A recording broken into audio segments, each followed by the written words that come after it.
Once you have collected your data, it's time to put the data into an Excel spreadsheet. What I'm showing you is the Mac version. If you're using Excel on a PC, it's going to look different. And of course, because we can't all be on the same page, um, the layout is different. But you should be able to figure that out on a PC as well. So here is what the template looks like. Ours will just say Q1 and Q2 up there. I personally like to change it just so that I remember which question is which when I'm going ahead to analyze the data. And then in your first column is age. I have only put a few samples. Yours will have, once again, a minimum of 50 people and their responses. You can have more, but you can't have less. When you set this up, you want to make sure you put the age in order from youngest to oldest. That is important because we're going to be splitting the ages up into two groups. So this makes it easy to see where they fall in terms of the mean, who's in the younger group, who's in the older group. So you'll see I have it going from youngest to oldest. And then here are the responses on how many lottery tickets they bought last month. And on the scale of 1 to 5, how strongly they feel luck plays a role in their daily lives. As I've already mentioned, we're going to be calculating first the descriptive statistics of mean and standard deviation, and then we'll get into our correlation and our t-test inferential statistics. So on a Mac, you're going to go to, and on a PC, you're going to go to the tab that says formulas. On a PC, you should then get a button that says more functions. On a Mac, it says formula builder. So you're going to click on that, a double click, and it's going to ask you, all right, what statistics do you want? Now, these are ones that I use a lot, so yours are probably not going to show up like that. So you're going to have to scroll down the list, and the list is huge, right? But you can just search for things. So let's look at down here on the table. I already have it set up for you just to remind you of what you're looking for. So let's look at the mean first. And remember what the mean is telling us. It's the average. So I'm going to go and double click on average. And it's going to ask me, okay, Valerie, what do you want to take the average of? Well, I want to find age. So I'm going to start with my first data entry and go down to my last. And like I said, yours will be longer, right? And then I'm just going to click on return. And do you notice how down here it automatically showed up? I didn't have to do any calculations. So what is this telling me? It's telling me the mean age of my sample is a little over 35. All right? And if you think, is that right? Not that the computer makes mistakes. You can go back and kind of eyeball it and think, oh yeah, okay. And you're going to go ahead and figure out the mean for the number of lottery tickets. And this one, once again, you can kind of eyeball it and say, oh yeah. So I should have clicked on that first. Sorry. Before you click on it, go over here to what you want to do and then go back and click on that. And you can see I'm going from cell C or cell 3 to 14. And then when I'm done, I just click on return. Whoops, and I think it showed up. Sorry, because I was clicked over here, but that's okay. I can just go ahead and move it down here. So my mean was 3.5. So if you make a mistake like I did, it's okay. Just go back and fix it. And that makes a lot of sense, right? Because I only had a score of from 0 to 10. So my average was people buying 3.5 lottery tickets a month. And then I can do the same over here. And remember, I want to go over here first. See, I keep doing that. Go over here, and I'm going to do this. And because I'm clicked over here, it's going to show up over there, but then I'll fix it. All right, so My mean for how much luck, 2.58. All right, so I figured out the means, and I'll take those other ones off in a minute. Now I want to go and do the standard deviation. And that's going to be over here by STDEV is the symbol, no matter what kind of computer you're using. So I'm going to double click on that. And I want to find the standard deviation in my age group. So I highlight from the beginning to the end, click return. And notice down here my standard deviation showed up, 13.5. Remember what standard deviation represents, how varied your data points are. So that's a pretty good range, right? That's telling me that 68% of my people will fall within one standard deviation below 35 and one standard deviation above 35 if it's a normal distribution. And so I can go ahead and do that on the other ones, but I want to show you now how to get to the correlations. So for the correlation, remember we're using interval data, so I'm going to use the Pearson, and that's exactly how it shows up here. So double click, and it's going to ask you, okay, what do you want to look for correlations between? And we're going to do 3. The first one I want to look at, is there a correlation or a relationship between age and number of lottery tickets bought? That's my second array. And I'm going to hit return.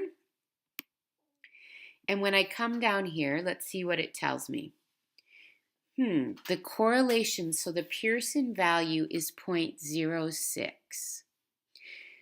So that is a very low correlation. In fact, it's so low, we would say there's no significant relationship between a person's age and the number of lottery tickets that they bought.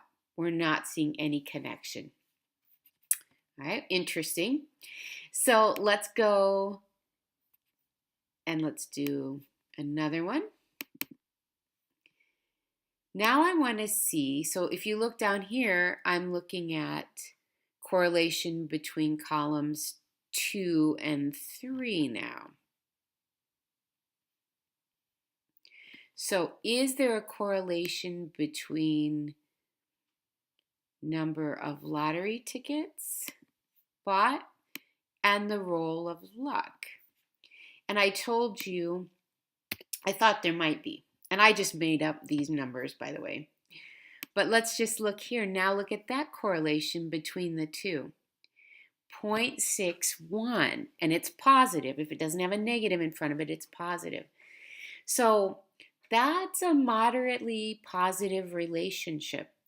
In other words, there's a moderate positive relationship, or a positive moderate relationship, between the number of lottery tickets bought last month or in a month and how people view the role or the significance of luck in their lives. And that makes sense, right? Because if you feel like luck has a lot to do with what happens to you, you're probably more likely to play the lottery, right? All right, interesting. And then lastly, my last correlation, I'm going to go back and look at the relationship between age and how luck is viewed. So I'm going to do the same thing. I'm going to go up here, do those. And then for my second array, I'm going to skip lottery tickets because I already did age and lottery tickets. And I'm going to do the roll of luck. And let's see what it came up with. Oh, interesting. See how there's a negative? So this one is saying there's a negative relationship. In other words, as one variable is going up, the other one is going in the opposite direction. It's going down. However, look at it. It's 0.05. So that is considered to be extremely weak. We would say there is no significant correlation between age and the role that luck plays in somebody's life. All right. Now we have one more inferential statistic to do, and that is the t-test. And remember, the t-test is a test of differences. So we're looking at differences between two groups.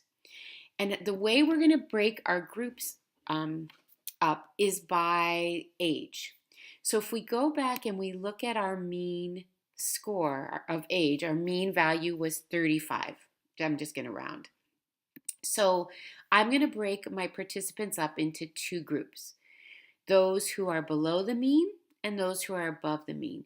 So my break point would be right here. Notice that your groups aren't always going to be equal. You're not going to have 25 and 25 necessarily. You might, but if you have, think about what my mean would have been if I had people over here who were in their 80s, right? It's going to skew how many people are in each group. And what I want to do is I want to go and look for the t-test. So this one right here, and I'm going to double click on that. And notice now it's saying, you have to look at differences between two groups. So I'm first going to look at, is there a difference in the number of lottery tickets bought between the younger and the older group? So I'm going to go here. My first array is going to be my younger group that went up through the 35. My second array then is going to be the older group. And then there are two more questions.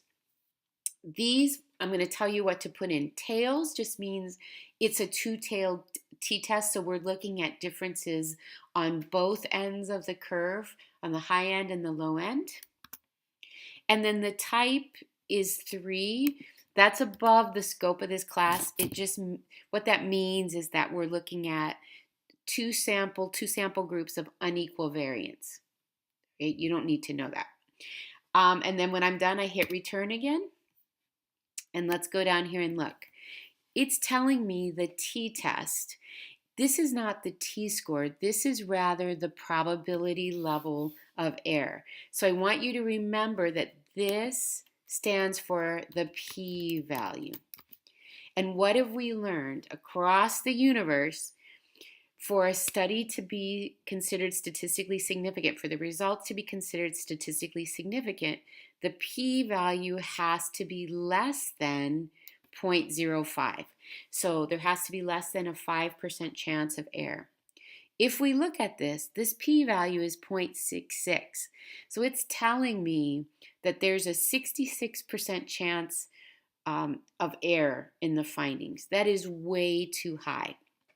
So what is that telling me?